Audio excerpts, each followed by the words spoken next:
Gloire à Jésus, que le nom de Dieu soit béni. Je voulais vous saluer tous encore dans le parfait nom de Jésus-Christ, notre Sauveur. Et nous voulons acclamer notre Sauveur pour son amour et sa bonté. Acclamons davantage et davantage le Saint-Esprit et bénissons-le pour le privilège et la grâce qu'il nous accorde d'être à nouveau dans sa maison aujourd'hui. Que le Seigneur vous bénisse tous. Shalom encore au peuple de Dieu. Et je sais que vous êtes tous présents au grand rendez-vous à la table du Seigneur, là où la gastronomie spirituelle nous est grandement donnée par notre Sauveur. Que le Seigneur vous bénisse très richement. Alors, je vais prier. Éternel, notre Dieu Tout-Puissant, Créateur des cieux et de la terre et de tout ce qui s'y trouve, nous voulons te dire sincèrement merci du privilège et de la grâce que tu nous accordes d'être à nouveau présents dans ta maison. Nous prions, Seigneur, que tu descendes, que tu viennes encore nous donner ta parole. Viens oindre ton humble serviteur et partage-nous ta grâce encore ce soir, alors que nous nous attendons à toi. Nous comptons sur ta grâce, nous comptons sur ton Saint-Esprit. Merci de nous bénir, merci de nous remplir de ta présence, merci de nous remplir de ta puissance. Merci que d'être présent parmi nous ce soir, de guérir ceux qui sont malades, de consoler ceux qui sont affligés, de réconforter ceux qui sont faibles et d'envoyer la puissance dans les cœurs des croyants, le divin Saint-Esprit dans nos vies. Accorde-nous, Seigneur, des moments agréables dans ta présence et à l'écoute de ta parole, dans le beau et parfait nom de Jésus-Christ, notre Sauveur. Amen.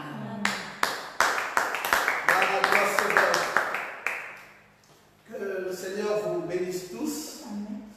Alors, nous allons, sans plus tarder, prendre nos Bibles pour lire sa parole. Et nous allons lire dans 2 Samuel, au chapitre 23. 2 Samuel 23.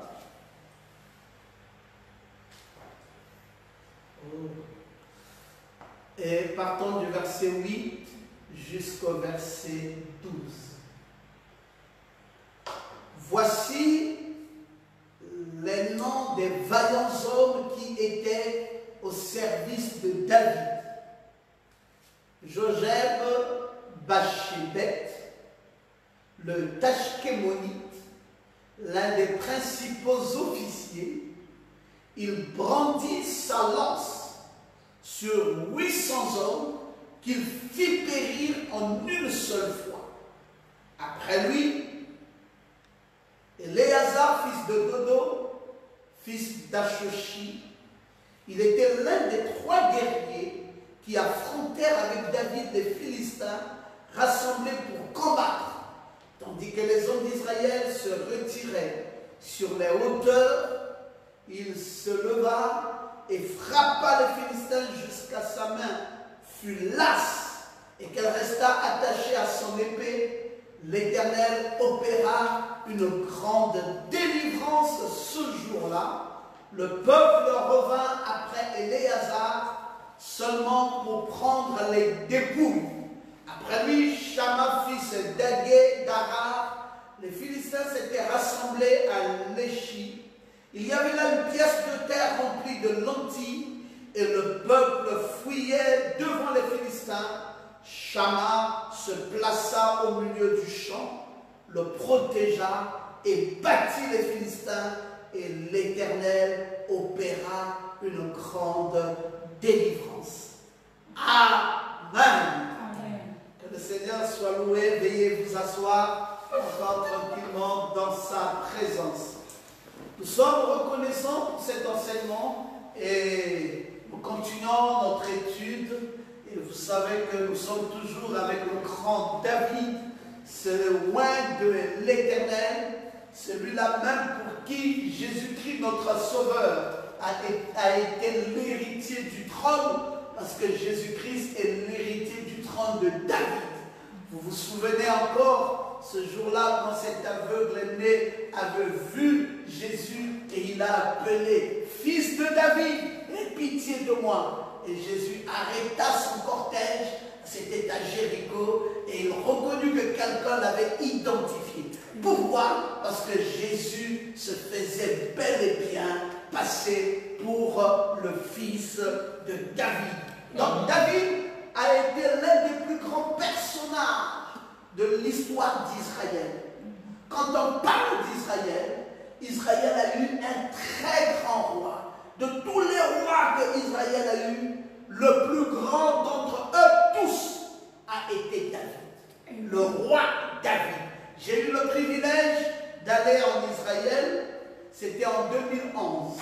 Et pendant que je suis allé en Israël, l'une des places que j'avais souhaité personnellement visiter, c'était la chambre haute. Et quand nous étions donc à Jérusalem, j'ai demandé au guide touristique de nous emmener à la chambre haute. Je voulais voir à quoi ça ressemblait, cette chambre haute où 120 personnes étaient réunies et où la colonne de feu est descendue pour la première fois et ils avaient vu le Saint-Esprit sur eux comme des languettes de feu se posant sur chacune de leurs têtes.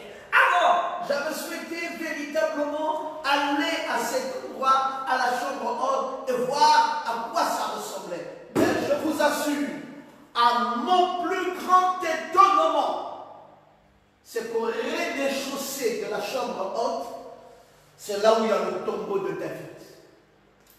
Au rez-de-chaussée de la chambre haute, c'est là où il y a le tombeau de David. Et j'étais très surpris. Je dis, ah bon, la chambre haute que nous lisons ici dans les actes du Saint-Esprit, où le Saint-Esprit est descendu, donc au rez-de-chaussée de cette chambre haute, c'était le tombeau de David. C'est là que David fut enterré. Vous dire à quel point, mes amis, c'était important pour ces gens-là. David était un personnage considéré vraisemblablement un grand homme. Et Israël avait mis sa foi sur ce personnage de David. Ce personnage qui, dans la typologie, représente en même temps le Seigneur Jésus-Christ lui-même et représente aussi l'Église que nous sommes. Parce que son nom, c'est bien-aimé. Voilà, mes frères. Alors, ce David avait donné naissance à des enfants. Nous avons eu l'occasion de voir ses enfants, son premier fils Amon. Nous avons vu son troisième fils Absalom. Et nous avons vu son 10e fils Salomon. Et nous avons tous compris l'histoire triste qui s'est passée avec Amon alors qu'il est allé déshonorer sa sœur Tamar, et à la suite de cela, la colère, la rage qu'avait désormais Absalom à l'endroit de son père, à qui il attendait un jugement sévère à l'endroit de Amon. Mais le père, dans sa sagesse incommensurable, comprenant le devenir, voyant dans quel temps ils vivaient et sachant qu'ils étaient dans la jonction des temps, parce que bientôt on va traverser le fleuve pour aller au-delà, et voyant dans cela, comprenant bien la lecture de Malachie 4, il a dit les hautains qui seront comme la chaume, c'est vrai, un jugement est sur eux, mais ne pas oublier également qu'ils sauteront comme les veaux d'une étable et la guérison sera sous ses ailes. Alors lui, il avait compris au-delà de ce que pouvait comprendre son fils. Mais le fils ne comprenait pas parce que lui, il était littéralement attaché à ce qui se faisait dans le présent et il n'avait aucune vision du futur. Et il condamna malheureusement son père et s'érigea en ennemi du père. Alors, le père, qui n'avait à l'époque pour ennemi les Philistins, Saoul, les Amalécites, et voici que va s'ajouter à la liste de tous ses ennemis, il va encore s'ajouter son propre fils, qui va donner donc du travail à la sentinelle, qui va donc donner du travail aux Éphésiens 4:11.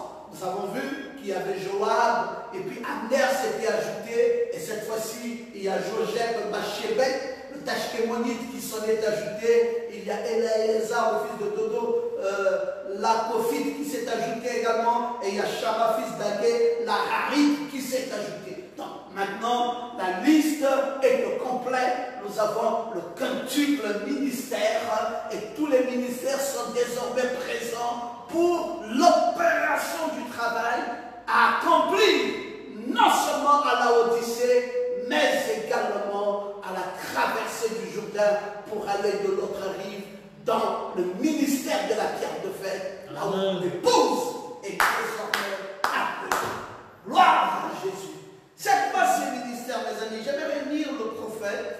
Frère Branham nous dit, dans Questions et Réponses du 3 janvier 54, il dit, l'homme doit avoir un conducteur.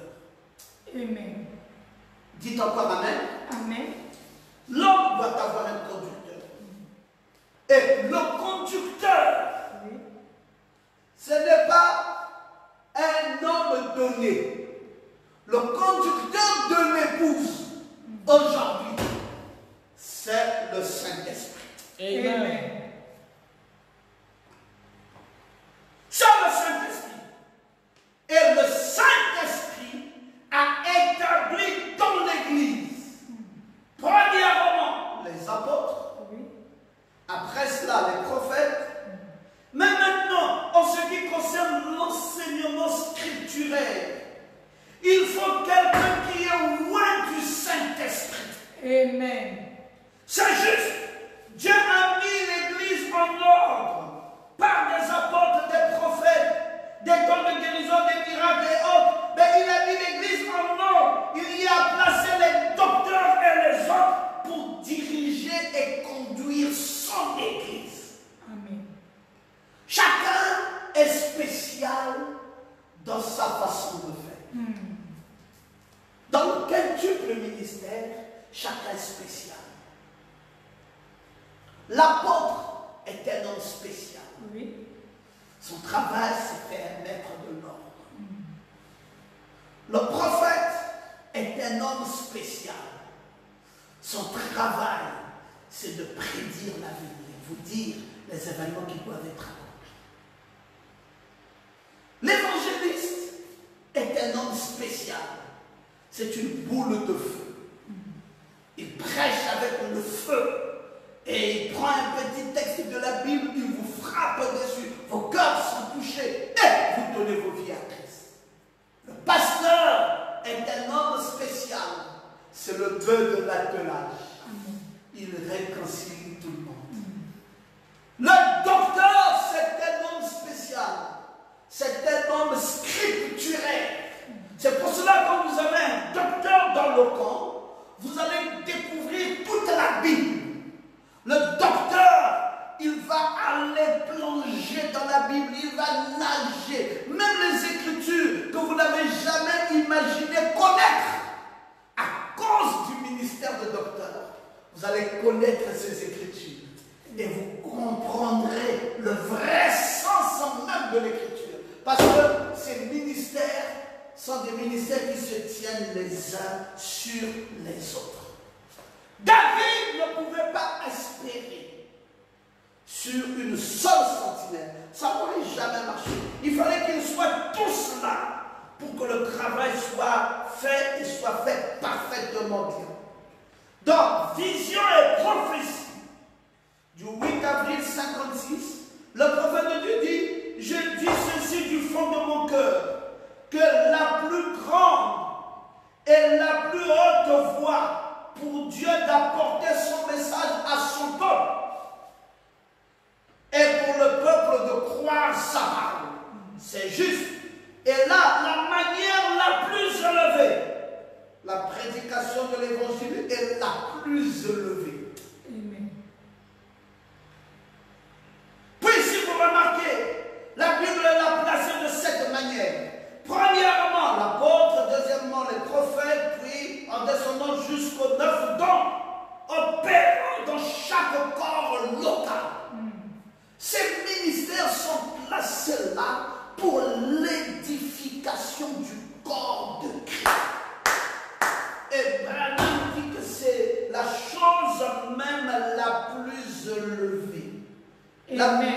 forme la plus élevée, la manière la plus élevée pour Dieu de diriger un peuple, c'est de mettre à la disposition de ce peuple le quintuple ministère.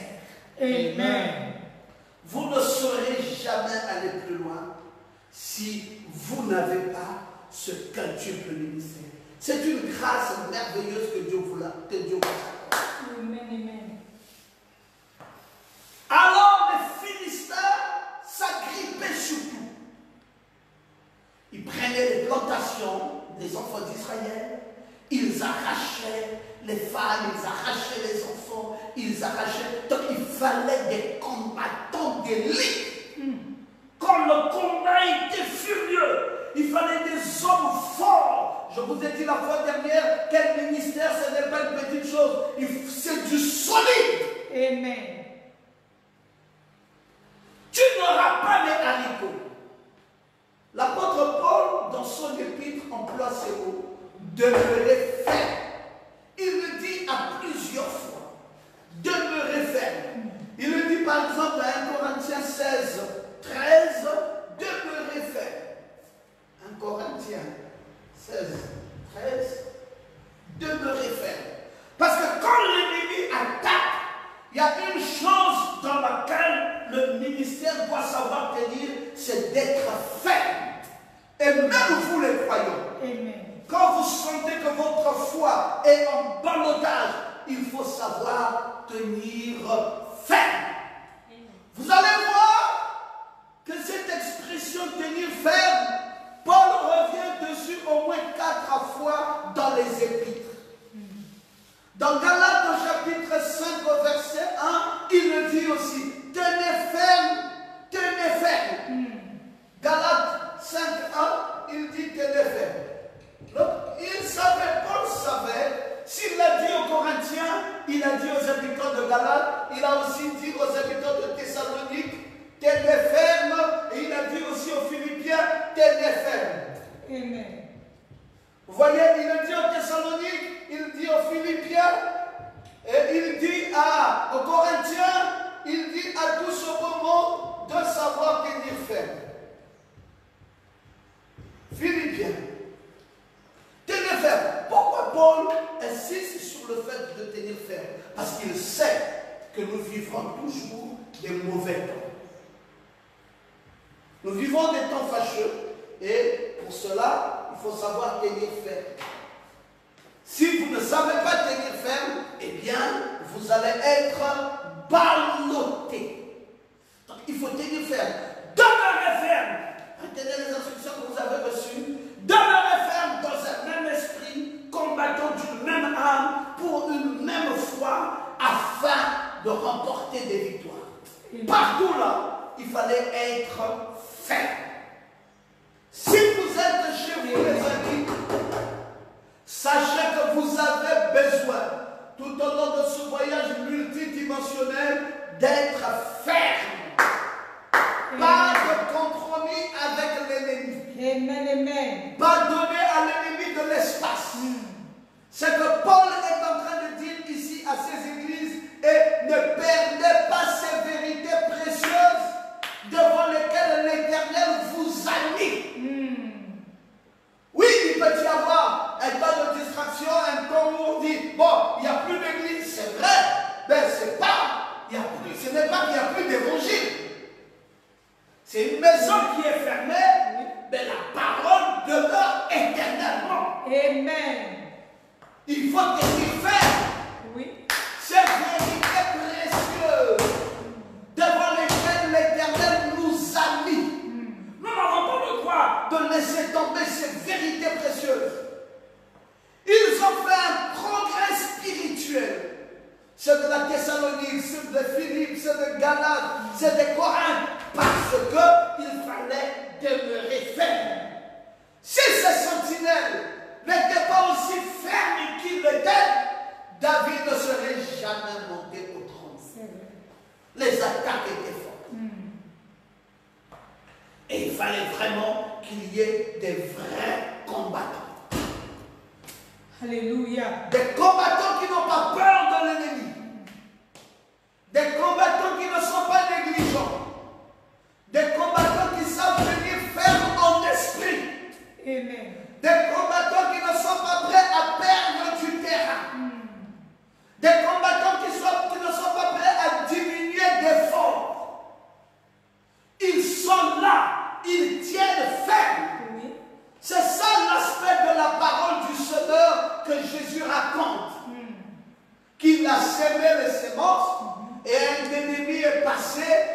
société, il a mis des mauvaises semences. Et maintenant, il faut les arracher. Vous devez contester contre le diable. Amen. Vous devez l'empêcher de ravir vos récoltes. Oui. Si par mégarde, Satan est rentré là, vous devez le faire dégager. Amen. Amen. Ce que Dieu t'a donné, mon fils, tu dois le posséder. Amen. Amen. Amen. Les grâces que Dieu t'a faites, tu dois les avoir. Alléluia. Il n'y a rien que Satan doit t'arracher. Non. Dieu a mis des Éphésiens 4:11 pour restaurer les grâces de Dieu dans vos vies. Restaurer la bénédiction de Dieu dans vos vies. Restaurer ce que Dieu avait promis vous donner à vous. Et alors, il devait contester chaque fois. Jésus, vous savez, il raconte plein d'histoires. Il dit, le corps du premier homme était comme un territoire impénétrable. Le corps du deuxième homme était comme des pierres. Il dit qu'il n'avait pas de racine en lui-même, aucune confiance lors de la pression. Il y a des gens comme ça. Quand la pression vient, le premier semeur a semé sur des épines, un territoire impénétrable. Mais le deuxième est venu, il a mis ses semences comme sur des pierres. Pas de racine. Vous voyez quelqu'un, il est chrétien quand on lui dit allons à l'église. Il n'est pas chrétien, il n'est plus chrétien quand il n'y a personne pour le pousser. Il est chrétien quand l'occasion se présente. Mais il n'est plus chrétien quand on dit on a fermé l'église. Pour lui aussi c'est le moment de prendre ses congés. Il n'est plus chrétien, il redeviendra chrétien, donc il marche suivant le mouvement. Il abandonne un peu la foi, il revient encore, il abandonne un peu, il revient encore. Sachez qu'il ne tient pas ferme. Sa foi n'est pas enracinée. Amen. Semblable au deuxième type d'homme dont les semences sont tombées sur les pierres. Pas de confiance. S'il y a une pression, vous ne pouvez pas lui faire confiance, il ne tiendra pas. La décision de faire confiance était trop grande. C'est une trop grande bataille. À qui on peut faire confiance dans les moments de pression? Le cœur du troisième homme est plein de distractions. Les soucis de ce monde, les richesses matérielles ont été considérées plus importantes que les choses spirituelles. C'est Jésus qui nous raconte toutes ces allégories. Ces paraboles nous sont racontées par le Sauveur. Il y avait 4 hommes, mais dont les cœurs étaient différents des uns des autres. Tous ne savaient pas comment fallait-il tenir ferme au moment de pression. Il y en a qui étaient attachés encore au matériel et qui les considéraient plus importants que le domaine spirituel. Mais le cœur du dernier homme était un sol préparé, un bon sol. Son cœur a reçu la sémence. Il a été amené à terme avec une bonne récolte.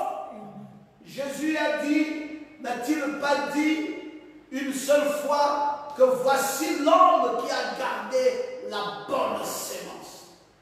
Le désir de Dieu, c'est que vous puissiez garder, avoir un cœur noble, prêt à recevoir la plénitude de sa parole, prêt à recevoir sa volonté à tout instant. Amen. Parce que Jésus sait que le voleur viendra par lui. S'il trouve que cette sémence n'est pas enracinée, directement il te balance sur le monde. S'il vient, il trouve que c'est sur des pierres, sur des épines, il trouve que c'est pas, la sémence n'est pas enfouie. Mais il te fait un coup de patte et puis c'est fini avec ta foi. Il est important de savoir que l'ennemi sera toujours là. La raison pour laquelle Dieu a placé des ministères, c'est effectivement pour veiller sur vous. Amen. Parce que quand l'ennemi vient, rappelez-vous dans Jean 10:10, il vient pour dérober, il vient pour égorger, il vient pour détruire. Mais Jésus dit, moi je suis venu afin que mes brebis aient la vie et qu'elle soit dans l'abondance. Amen. C'est ce que dit l'Écriture. Amen. Je viens pour que mes brebis aient la vie et que mes brebis soient dans l'abondance. Mais quand l'ennemi lui vient, il vient détruire, il vient égorger, il vient faire quoi ensuite? Non seulement égorger et détruire, mais il vient même dérober. Et c'est ce que la sentinelle doit veiller dessus. Parce que l'ennemi vient dérober. L'ennemi vient égorger. Et l'ennemi vient détruire. Amen. L'ennemi ici sous-entendu, les Philistins. D'où la nécessité du quintuple ministère.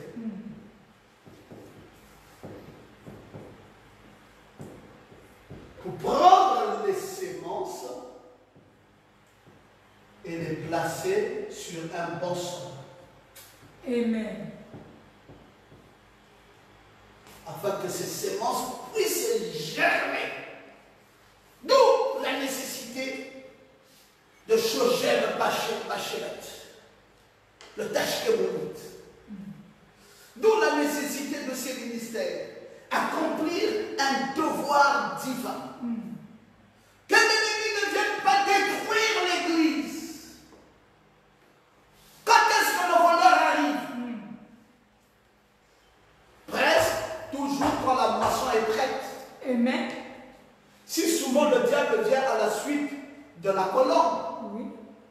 il vient quand la moisson est prête. C'est pour cela il faut faire très attention. C'est quand la moisson a mûri, que la moisson est prête, qu'il y a des bonnes sémences, qu'il y a des haricots. Alors là, l'ennemi se pointe. Amen. C'est ça que vous voyez que ce passage parle d'un homme qui demeure ferme, qui tient pied ferme face à l'ennemi. Dans quel type de champ? Dans un champ de lentilles. Le Tachkemonite, Éléazar et l'autre qui était là, ils travaillaient, ils devaient veiller sur un champ de lentilles. Il y avait des petits haricots qui avaient été plantés dans un effort commun de la part de quelques Israéliens. Ils avaient travaillé, ils avaient moissonné, ils avaient mis des sémences. Maintenant, l'ennemi vient pour dérober cette sémence, dérober la parole. C'est là où nous sommes en train de vivre maintenant. Amen. Dans ces temps de la fin, où la moisson est prête. Vous dites que c'est à quelle période de temps que ce corona est venu? Le corona est venu, les sceaux sont déjà brisés. La révélation est donnée. Dieu a déjà engagé les ministères qui ont avalé le petit livre, qui sont en train de prophétiser. Nous sommes à quelques pas de la fermeture de la porte. Amen. Et les sémences à qui la parole a été prêchée ont grandi et les sémences sont arrivées à maturité. Amen. Et l'ennemi vient pour dire allez, fermez un peu les églises, fermez un peu les églises. Parfois vous avez dit qu'il y a le coronavirus, mais le vrai but visé, c'est même pas ce coronavirus, c'est vos âmes. Amen. Le diable veut vous amener à perdre cet amour. Oui. Il veut vous amener à perdre cette confiance en Dieu. Il veut vous amener à vous éloigner. Et c'était ça, quand vous avez vu l'intervention de Josué Bachelet, de Éléazar et de Chana, c'est qu'il y avait un champ de lentilles, des petits haricots prêts que Israël avait déjà amenés à maturité. Et ces haricots étaient prêts. Alors l'ennemi est tombé dans le champ. Amen. Pour dire nous allons voler ces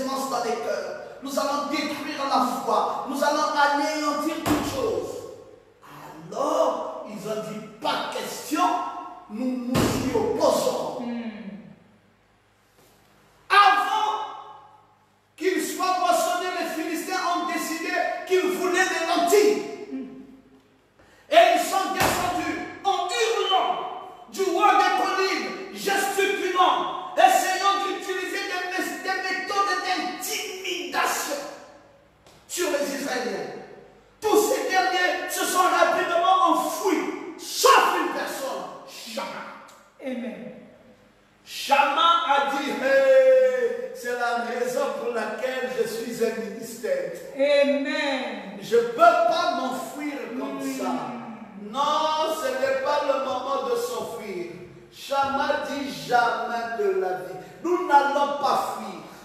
Fuyez si vous voulez, mais moi, ces semences-là, il faut les garder en vie. Alléluia. Il faut les garder en vie. C'est la plantation de l'Éternel. Il est hors de question que les Philistins viennent et piquent ça. Chama signifie, le mot là, cet homme qui est resté ferme, son nom signifie écouter, écouteur. Il devait écouter la voix de Dieu. Amen. Il devait être attentif à la voix de Dieu. Et il est resté là, écoutant Dieu, demeurant seul. Chama était en train d'écouter Dieu. Non pas les Philistins qui hurlaient. Parce que l'attaque, telle que ça s'est fait, c'est que les Philistins qui venaient pour prendre les semences de lentilles, les petits haricots qui étaient dans la semence, venaient en hurlant. Vous savez, parce qu'il fallait les intimider. Ouah, ouah, ouah. Quand les Philistins ont entendu tous ces bruits-là, tous ces hurlements, ils ont dit, ah, il y a danger ici. Mieux vaut se cacher. Ah, autant abandonner la parole, autant rester loin de tout cela. C'est ce que l'ennemi fait encore aujourd'hui. L'ennemi ne vient pas tranquillement. Non. Quand il veut détruire ta foi, il va tout utiliser. Vraiment, vraiment. Il viendra en hurlant. Il viendra en t'agressant. Il viendra en te faisant peur. C'est vrai. Il viendra en te menaçant. Maintenant, mon frère, si quelqu'un n'est pas en train de boucher les oreilles quant à ces hurlements pour n'écouter que la voix de Dieu, Amen. vous êtes perdus. C'est vrai. Docteur Goma, nous sommes en quel mois? Nous sommes au mois de mai, n'est-ce pas? Voilà. Nous sommes en train d'avancer petit à petit vers quelque chose de grave dans le concert des nations. Vous allez entendre davantage des hurlements, davantage des cris de guerre, davantage d'intimidation.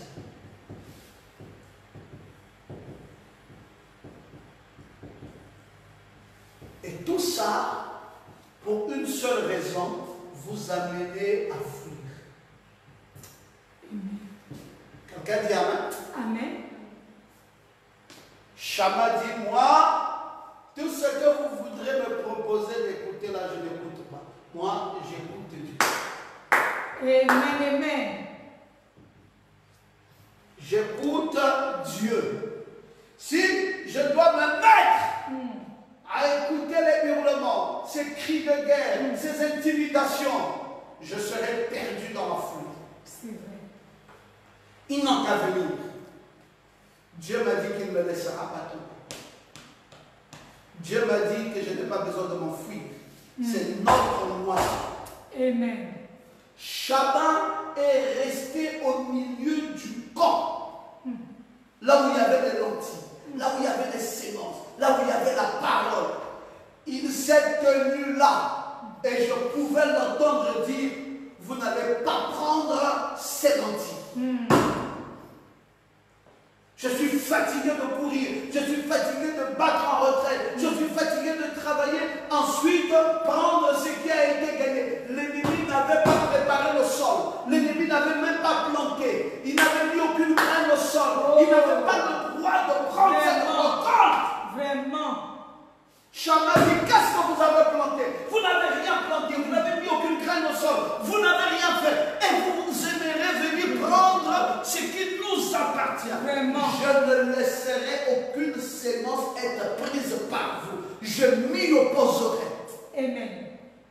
Mes amis, c'est ça la grâce d'un vrai ministère. Amen, amen. Dites encore Amen, très bien. Amen. Un vrai ministère ne se laissera pas faire. Un vrai ministère défendra la la moisson des enfants de Dieu, la sémence parole, la sémence vie, la parole ointe. C'est pour ça que Dieu nous a engagés. Dieu nous a engagés pour veiller sur la parole que l'épouse doit avoir. Amen. Parce que quand vous dites que Dieu viendra vous prendre, il ne vous prendra pas. Ce n'est pas vous que Dieu viendra prendre. Dieu viendra prendre sa parole qui est en vous. Amen. Amen. En nous ici, il y a beaucoup de vanité, la vanité de l'homme, tout est manquement. Mais qu'est-ce qui est formidable dans ta vie? C'est la parole qui est rentrée dans ton cœur. Amen. Voilà la chose formidable qu'il y a dans ta vie. C'est cette sémence-là. Et Satan n'a pas le droit de voler cette parole que Dieu avait placée en toi.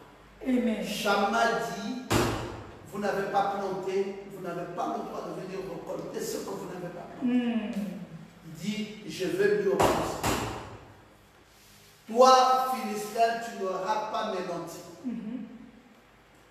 Comment il a réussi? Il a réussi en tenant ferme. Tenez ferme. Quelqu'un dit ça peut Amen? Amen. Aux Corinthiens, on a dit quoi? Tenez ferme. Chez les Galates, on a dit quoi? Tenez ferme. Chez les Thessaloniques, on a dit quoi? Tenez ferme. Chez les Philippiens, on a dit quoi? Tenez ferme. Mes amis, c'est ce que Shammah a appliqué. Shammah a dit, il faut tenir ferme au milieu du champ des lentilles, au milieu de la sémence de la parole, au milieu du message, au milieu de la parole parlée qui est la sémence originelle, au milieu de la parole ouine. Je ne laisserai pas le diable prendre quoi que ce soit dans les corps des croyants. Amen. Que cette parole continue à se développer dans leurs actes. Amen. Je ne laisserai pas Satan voler la parole qu'il y a dans l'âme de chacun d'entre eux. Alléluia. Alors, que va-t-il donc se passer? Dieu va donner une victoire à Shammah. Amen. Et ce jour-là, il s'est passé qu'il y avait une grande victoire. C'est ce qu'on nous dit ici dans le verset 11 de 2 Samuel 23. L'écriture que nous avons lue, 2 Samuel 23. Nous avons lu depuis le verset 8 jusqu'au verset 11. Veuillez voir le verset 11. C'est quoi le verset 11?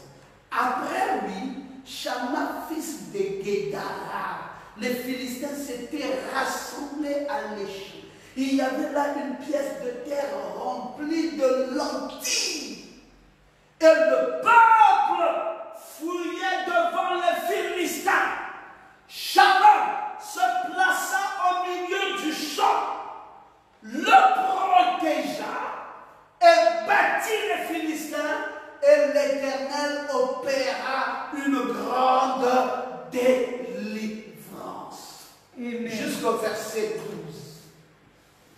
L'Éternel opéra une grande délivrance. Shammah était là au milieu du champ, le protégea et battit les Philistins. Et l'Éternel opéra une grande délivrance. Amen. Je suis certain d'une chose, les amis.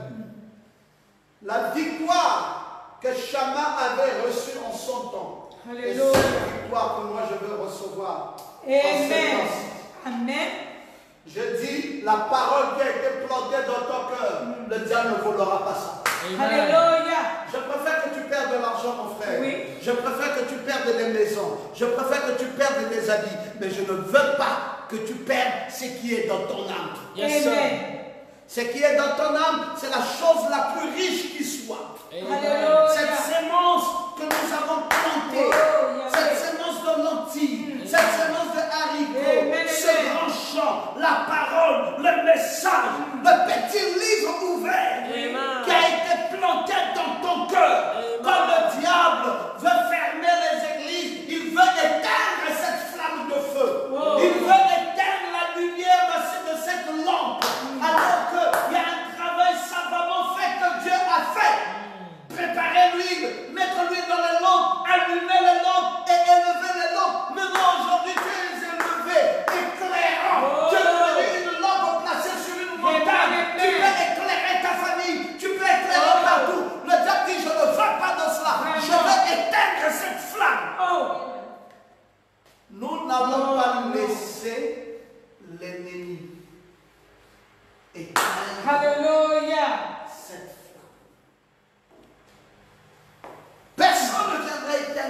flamme qui est en toi. Le quintuple ministère fonctionne encore. Oui. Il y a encore de nos jours des chamans. Dites encore Amen très bien. Amen. Chama a dit à ses Philistins, ces lentilles m'appartiennent. Vous ne pouvez pas les avoir. De même, nous devons dire au voleur, quand il est en train de faire mention de Jean 10, disant qu'il vient pour voler, pour dérober, pour égorger, nous devons aussi lui dire que Jésus est venu pour donner la vie à ses brebis et donner la vie en abondance. Amen. Toi, tu fais ce que tu fais, mais Jésus va aussi faire ce qu'il doit faire. Amen. Les vérités mystères que Dieu a déposées en nous doivent grandir dans nos vies. Amen. Ces vérités mystères nous appartiennent. C'est ça. Ces lentilles qui sont ces vérités mystères de la parole que Dieu a placées dans nos cœurs nous appartiennent. Amen. Quelqu'un peut discuter un avis avec toi dans le. Oui. Il peut discuter une parcelle avec toi dans le. Oui. Mais s'il veut discuter les semences mystères qui sont placées en toi de la personne. Amen. Qu'est-ce que Dieu viendra prendre? Vraiment. C'est ça le caractère. Oui. À la fin des fins, le caractère, c'est que nous devons être capables de garder la parole qui est en nous. Amen. Est-ce que vous suivez ça? Amen. Aucune femme ne t'arrache ça, mon frère. Aucune copine ne t'arrache la sémence vie qui est dans ton cœur. Aucun obstacle, aucune bagarre, aucun ennui, aucune difficulté, aucun souci. Amen. Dites à Satan, tu ne peux pas prendre ça. Ça, c'est la sémence vie que Amen. Dieu a mis en moi. Pourquoi Satan voulait seulement ces lentilles? Quand il veut vous enlever votre victoire, il veut vous enlever votre joie, il veut vous enlever votre santé. C'est à vous de tenir ferme et de demeurer ferme. Amen. Oui. Il vient, il dit non, toi tu dois tomber malade, tu veux être malade. Dis-lui, je ne suis pas celui qui veut être malade. Oh, alléluia. Je veux servir mon Dieu. Amen. Satan, vas-y là où tu veux aller, laisse-moi tranquille. Moi, je suis ici pour servir la cause de Christ. Amen. J'ai besoin de mon Seigneur. J'ai besoin de mon Dieu. J'ai besoin d'y demeurer ferme. Alléluia. C'est l'Éternel qui m'a donné ces grâces. Pourquoi voudriez-vous que je perde cette grâce? À chaque fois que l'Éternel apporte la vérité dans nos vies, n'oubliez pas, et qu'il y ait une bonne croissance de la parole, qu'il y ait une bonne moisson. Le Philistin se tient toujours là. C'est un voleur, c'est un ennemi. Oh, alléluia. Il veut arracher cette moisson. Est-ce qu'on peut avoir l'attitude de Chama? Amen. Vous ne prendrez pas mes lentilles. Je vais demeurer ferme. L'Éternel opérera une grande victoire pour moi. Amen. Alléluia. Personne n'enlèvera la joie du salut qui est dans ton cœur. Oh. Personne n'enlèvera la santé que tu as. Amen. Amen. Personne n'enlèvera la vie chrétienne que Dieu t'a donnée. Personne n'arrachera ton travail. Oui. Personne n'arrachera ton étoile. Personne n'arrachera tes grâces. Personne n'arrachera ce que Dieu avait prévu de donner. Alléluia. Amen. Amen. Demeurez Ferme. Amen. comme Chama. Alléluia. Oh, je me sens bien, mes amis. Amen. C'est le travail de Joseph Bathsheba, le Tachkémonite. C'est le travail de Éléazar. Oui. C'est le travail de Chama. Ces trois-là ont démontré leur courage. Ils ont frayé le chemin. Ils ont dit pas question de laisser l'ennemi prendre de l'espace. David était toujours là entouré. David était là protégé. David a su que la grâce de sa vie, Oh. ce sont ces hommes que Dieu a suscités pour nous. Amen. Frère, si Merci, Dieu n'avait pas Seigneur. suscité un vrai ministère, Oh. 2 mois sans écoute de la parole, Vraiment. 3 mois sans écoute de la parole, tu sais à quoi tu ressemblerais aujourd'hui? Oh. Tes pensées seraient parties dans tous les sens. C'est vrai. Après, c'est la mort, le désir de mourir. Parce qu'il n'y a plus le désir de vivre, il n'y a plus le goût de vivre. Vraiment, vraiment. Et Satan aurait amené dans tes pensées des découragements, dans tes pensées la mort, dans tes pensées il y a tout cela. Oh, mais qu'est-ce qui oui. te fait résister? C'est la parole. Amen. Merci Seigneur. Il y a une seule chose qui est restée vraie dans ta vie, c'est la parole. Amen. David est enfin heureux. David vient maintenant de sortir ce qu'il y avait dans son cœur. David dit, qui me fera boire de l'eau qui est avec moi? Ah, David. Shama est là. Aléazar est là. Joseph Bachelet est là. Ces gens-là, la moindre pensée de David était un commandement. Amen. Quand David dit, qui me fera boire de l'eau de Bethléem? David savait bien Oui. que la moisson était assiégée. Nous sommes là à la fin des temps. Oui. Les Philistins sont à Adullam. C'est ça. David veut boire de l'eau qui est à Bethléem, mais pour arriver là où il y a l'eau là, David sait les embûches, les obstacles, les difficultés, les ennuis.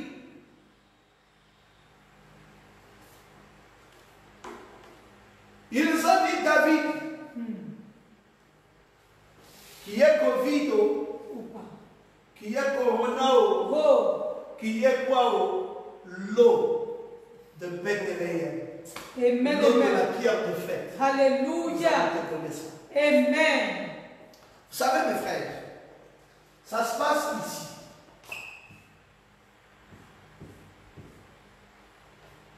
Une femme dans le nom est Rachel. Une autre dans le nom est Léa. Léa ici, c'est le type de l'église d'Israël. Amen. Rachel ici, c'est le type de l'église des nations.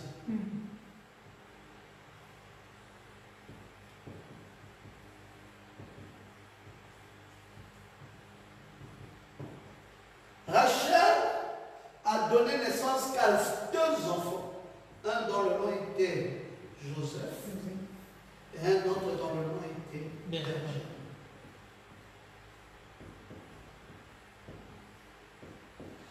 Joseph ici, le nom signifie qu'il sera ajouté. Benjamin ici, sa mère Rachel, lors de l'accouchement, dans les douleurs, elle a dit à cet enfant, elle a donné à cet enfant un mauvais nom. Et fils de ma douleur, le père a dit non, on ne l'appellera pas fils de ma douleur, on l'appellera fils de ma droite. Amen. Il ne s'appellera pas Benjamin, mais il s'appellera Benjamin. Et il est né où? Il est né entre Bethel et Bethléem. Il est né là. Bethléem était ici. C'est là la pierre de fête. Et maintenant, David est déjà ici. David est arrivé déjà dans le territoire où Benjamin est né. À côté de Bethléem. Et il dit ici, qui me fera boire de l'eau de Bethléem? Mais entre Bethel et Bethléem, c'est là où Rachel est morte. Rachel est morte le jour même où elle a couché Benjamin. Oui. Benjamin. Elle est morte là. Par les douleurs de l'enfantement. Elle est morte.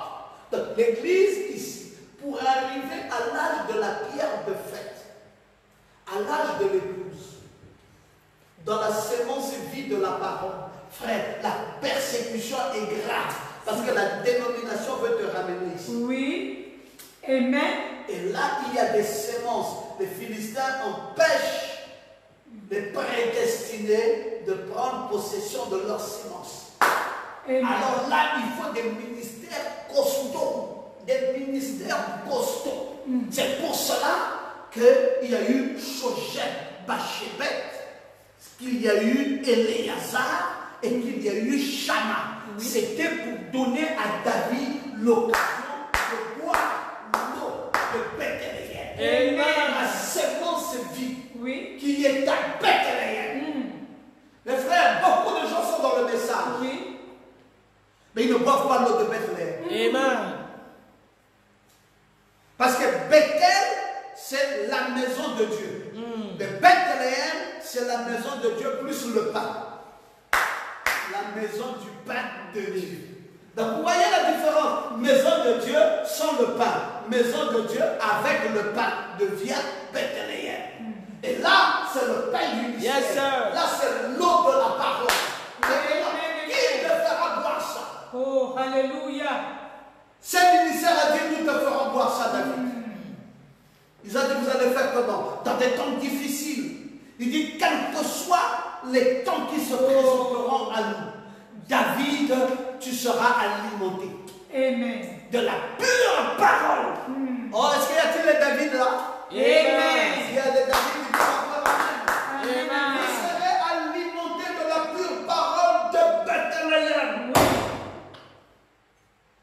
Dans Benjamin doit naître là le ministère du Sud. Oh, je me régalais encore ce matin quand je lisais l'histoire d'après Salomon, parce que vous savez, parfois quand nous sommes en train d'étudier la parole, nous allons au-delà. J'étais maintenant en train de voir les temps où Salomon va ériger le temple, mais après Salomon, que va-t-il se passer? Il y aura un schisme. Il y aura un schisme qui va se faire. 10 tribus vont être éloignées.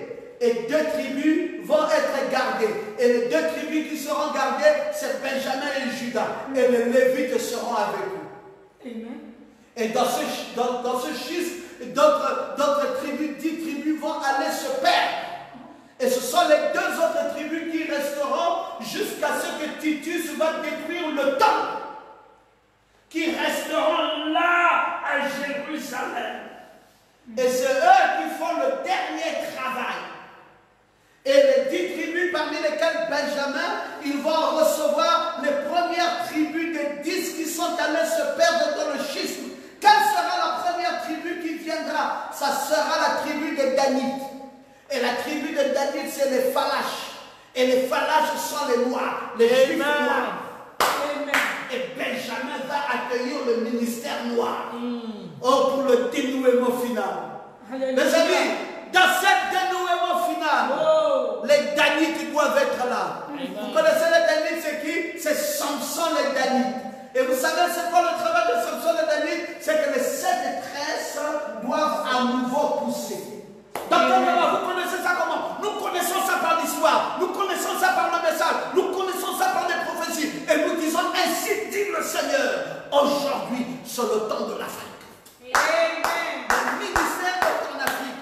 Et ce ministère, ce sont les Danites, ce sont les Phalaches. Ils sont en Éthiopie. Yes, sir. On les a découverts en 1984. Amen. Tout récemment là, les Juifs ne savaient pas qu'il y avait dans la dispersion des 10 tribus, qu'il y avait une tribu de Danites qui était partie là, au 19e siècle ici. On a découvert les Juifs noirs. Alors où je vous parle, c'est le somme de tous les Juifs qui sont dispersés, des 10 tribus dispersées, parce qu'il faut retrouver les 12 tribus. Les premiers qu'on a retrouvés, ce sont les Danites, les Juifs noirs. Et à l'heure où je vous parle, ils sont déjà à Jérusalem. Et c'est les seuls qui sont à Jérusalem avec les Benjamites. Maintenant, mes amis, nous sommes ici à la pierre de fête. Qui me fera boire de l'eau de Bethléem? C'est n'est plus à la portée de tout le monde. C'est pour cela que les ministères européens ne peuvent plus comprendre la cadence de la parole, la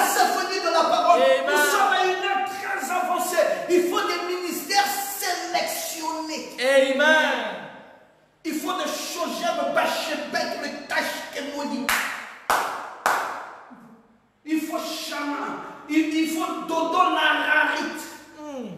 C'est maintenant des ministères sélectionnés. C'est le quintuple ministère de la peau noire, les Africains. Amen. Ce peuple qui est la dynamo qui tourne. Oh. Là où la lumière brille, verte brille. Ce peuple africain qui a avalé le petit livre ouvert et qui prophétise. Et ce sont ces sémences-là que nous veillons.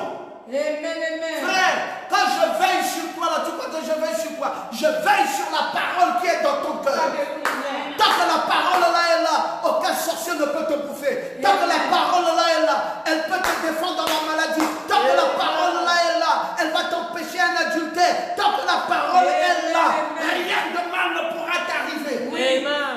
Si la parole sort de ton cœur, tu deviens vulnérable. Amen. Et notre slogan, demeurer ferme. Demeurez ferme. Le roi dit, c'est pas vrai. J'ai besoin. Je n'ai plus besoin de l'eau de Bethel. Moi, j'ai besoin de l'eau de Bethléem. David, vrai. Il dit, vraiment, j'ai une soif. On dit, on peut te donner n'importe quel mot. Il dit, pas n'importe quel mot. L'eau venant de Bethléem. David, il dit, je m'approche de l'objectif. Alléluia. Je veux, pour que je puisse monter dans ce trône, il y a certaines choses qu'il me faut avoir maintenant. Alléluia. Amen. Ah, mes frères. Frère Branham nous dit dans le seul lieu d'adoration auquel Dieu est pourvu, il dit, David était un roi loin. Le plus grand roi d'Israël. Qu'Israël n'ait jamais eu en dehors du Seigneur Jésus-Christ. Et il dit d'ailleurs, Jésus était le fils de David, selon la lignée, selon la chair. Il doit s'asseoir sur le trône de David en tant qu'héritier. Amen. David sait désormais que là, il ne faut plus prendre n'importe quel type d'eau. David a langui. Langui ici veut dire sincèrement désiré. Il a langui pour boire de l'eau de Bethléem. Il a sincèrement désiré de boire l'eau de Bethléem. Il a langui. Ça veut dire sincèrement désiré. David a sincèrement désiré. Quoi? L'eau. D'où? De Bethléem. La parole ouette. Le message révélé de cet tonnerre. Et le ministère a dit, nous allons te donner ça. Nous allons te pourvoir pour cette eau. David, tu n'as pas besoin d'avoir peur. Tu auras ça. Le cri d'intercession de David commence par une première interrogation. Qui? Quand il dit qui, après il ajoute, me fera boire. Et il termine de l'eau de la citerne de Bethléem. Ça se présente en 3 phases. Qui? Parce que dans le qui, là, mes amis, ce n'est pas n'importe qui. C'est là où il y a la sélection du ministère. Qui me fera boire? Ce n'est pas celui qui dit, moi monsieur. On dit avec toi, vas-y, réponds. Tu ne connais plus. J'ai oublié. Qui? Moi monsieur. Oui, réponds. Je ne peux plus. Non, ici, c'est un terrain sélectif. Amen. Il faut un ministère sélectionné pour prendre cette eau pure de Bethléem. Yes, sir. Entouré des Philistins, d'ennemis et tout ça, le vaincre est arrivé à prendre la parole loin de la saison. Amen. Qui me fera boire? Et là, vous lisez Cantique des Cantiques au chapitre 6, le verset 9. Le cri du vainqueur. Me fera boire. Et là, donc qui vous êtes dans Cantique des Cantiques? Cantique des Cantiques 6. me fera boire.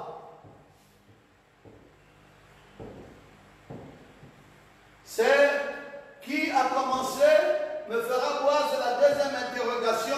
Qui me fera boire? Alors là, c'est Jean 4, 7. Jean 4, verset 7. Ou encore Jean 19, verset 28.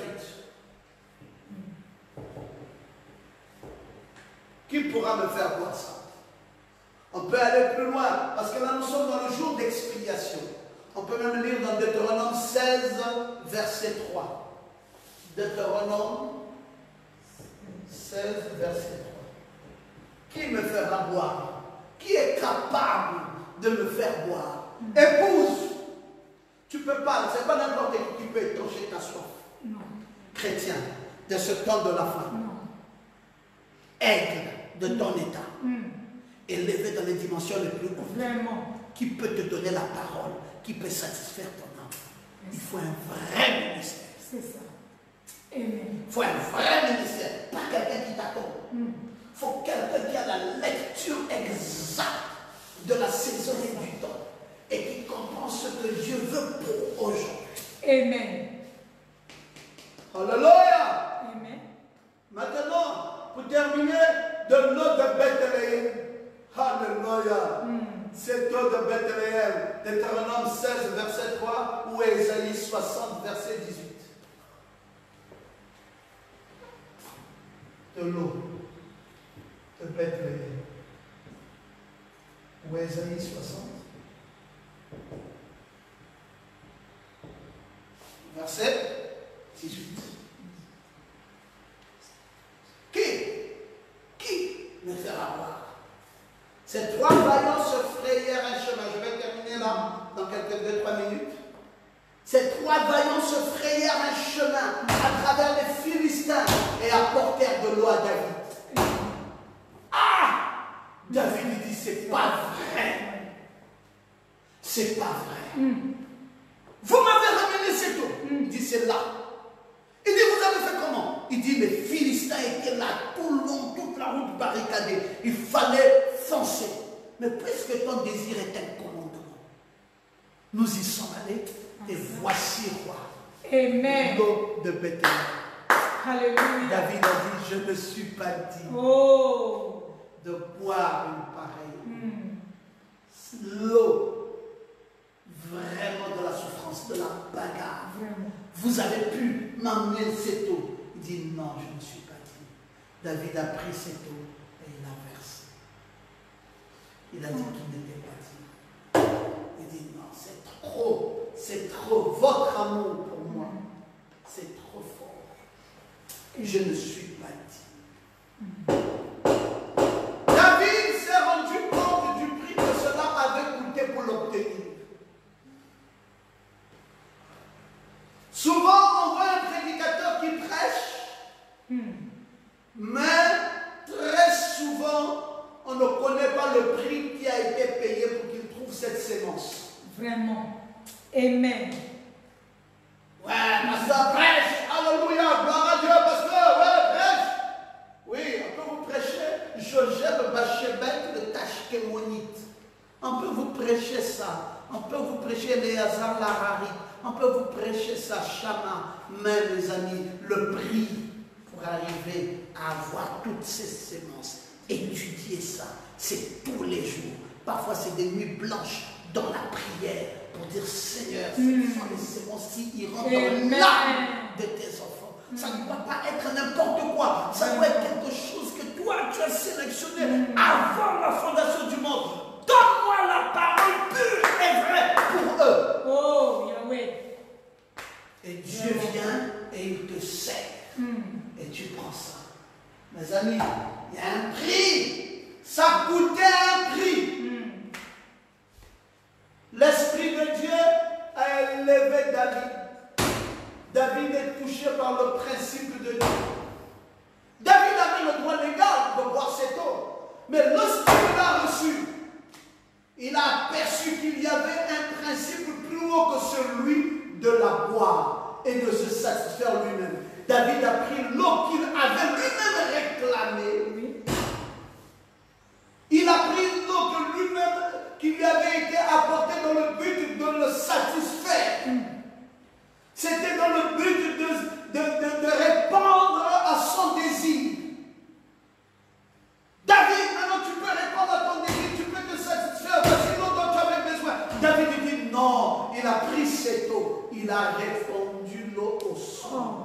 en offrande à l'Éternel. Je pouvais m'imaginer ces trois vaillants hommes. Qu'est-ce qu'ils ont pensé en regardant l'eau qui leur a coûté la vie, qu'ils donnent au roi, et le roi verse à terre. C'est une eau par laquelle ils ont risqué leur vie. Qu'est-ce qu'ils ont pu penser après qu'ils avaient risqué leur vie? Ils vont dire quoi? Donc nous avons risqué la vie là pour rien. C'est la même attitude que les disciples avaient eue avec la boîte de parfum d'albâtre. Ils ont dit, mais maître, ce parfum-là coûte cher. Oh, on connaît la valeur. Et cette femme prend ce parfum, verse ça dans les pieds sales. Un parfum d'une aussi grande valeur. Au lieu qu'on récupère ça, qu'on aille revendre, et on va avoir beaucoup d'argent. Maître, tu acceptes que ce parfum, qu'on verse ça pour te nettoyer les pieds et tes pieds sales. Un parfum d'une si grande valeur. Le maître dira, mais les gens là, vous les avez toujours. Mais moi, vous ne m'avez pas toujours. C'est ça. C'est que cette femme a fait. Que vous pensez que c'est une perte. Ce n'est pas une perte. Vraiment. Ça va comme une offrande. L'eau qu'on a portée à David. David a dit que ça aille comme une offrande. Amen. Je vais terminer, mes frères, en vous disant ceci. Alléluia. Tout ce qui a de la valeur, Oh. tout ce qui a un prix est attaché à une offrande. Amen. Tout ce qui a Amen. du prix Oui. est attaché à une dîme. Tout ce qui a une valeur est attaché à un sacrifice. Amen. Oui, tu as souffert pour avoir l'argent, c'est au prix de ta vie, tu t'es déchiré. Mais à la fin, tu donnes à qui? Non, je donne au ministère. Non, le ministère sait que ça doit aller chez Dieu. Quand tu donnes au ministère, toi ne t'en fais pas. Lui, il présente ça à Dieu. Ils ont cru que David n'a pas bu. Non, David a présenté la chose à Dieu. Il dit, Seigneur, c'est un grand sacrifice que ces gens-là ont fait. Toi, bois cette eau. Donne-leur la récompense. Bénis-les. Élève-leur. C'est un sacrifice. Amen. Digne d'élévation. Oui. Digne de gloire. Digne de succès. J'aimerais que tu saches, Alléluia. fils et fille de Dieu, tout ce que tu as donné à Dieu, même dans ces temps difficiles, que tu donnes et que tu continues à donner à Dieu, sache-le que ça a un grand prix aux yeux de l'Éternel. Amen. Et que Dieu te récompensera. Sois calme. Réjouis-toi Amen. de ce que Dieu a pris en compte, ta dîme a pris en compte de ton offrande, et ta récompense sera plus que grande tout ce que tu as fait pour lui. Amen. Dieu sait et il sait comment en tenir compte. Que le Seigneur te bénisse.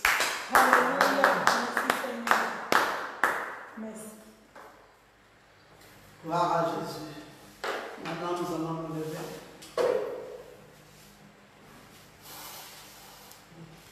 Gloire à Dieu, il est dans nos cœurs. Alléluia.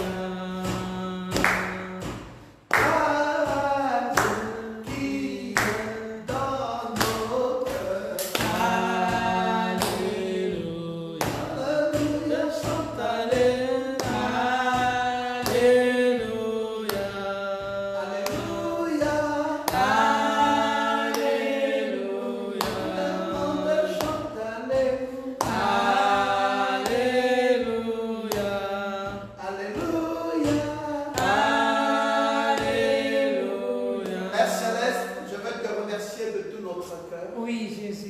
Aujourd'hui, il t'a plu de nous parler sur le ministère.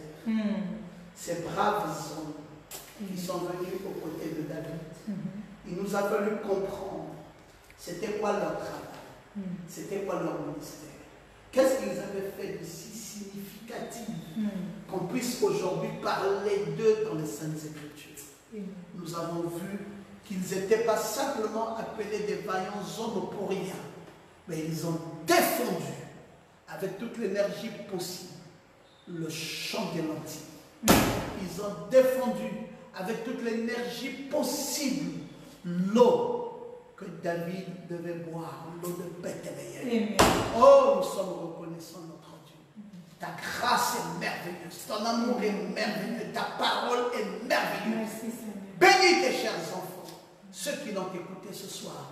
Bénis leurs offrandes, bénis leurs dîmes, bénis leurs sacrifices. Il n'y a rien qui vient à Dieu et qui repart sans que Dieu n'ait donné sa récompense. Récompense tes chers enfants. Merci infiniment pour ton Esprit Saint, pour la parole web que nous veillons, qui sont dans nos cœurs, qui nous défendra à tous les instants, devant toutes les difficultés, toutes les circonstances. La seule confiance que nous avons, c'est cette parole que Dieu, tu as placée dans nos cœurs. C'est sémence de vie. Bénis tes enfants ce soir.